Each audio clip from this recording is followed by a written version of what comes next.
পারস্পরিকতা Trump প্রশাসনের জন্য একটি গুরুত্বপূর্ণ বিষয়, এমনটাই মন্তব্য করেছেন বাণিজ্য মন্ত্রী হিসেবে ট্রাম্পের মনোনীত ব্যক্তি হাওয়ার্ড লুটনি। এক প্রশ্নের জবাবে তিনি বলেন, যেভাবে আপনি আমাদের সঙ্গে আচরণ করবেন, আপনাকেও সেই একই ধরনের আচরণের জন্য প্রস্তুত থাকতে হবে।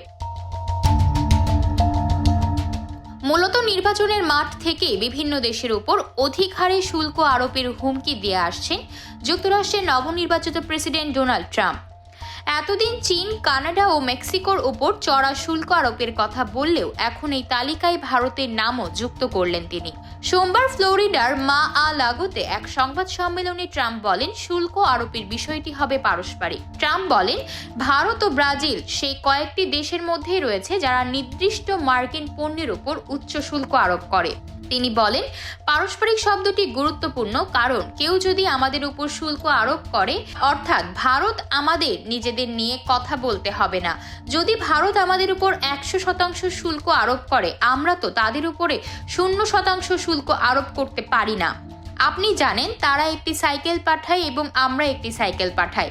তারা আমাদের 100 বা 200% শুল্ক চাপিয়ে দেয়। ভারত অনেক বেশি শুল্ক আরোপ করে, ব্রাজিলও অনেক বেশি শুল্ক আরোপ করে।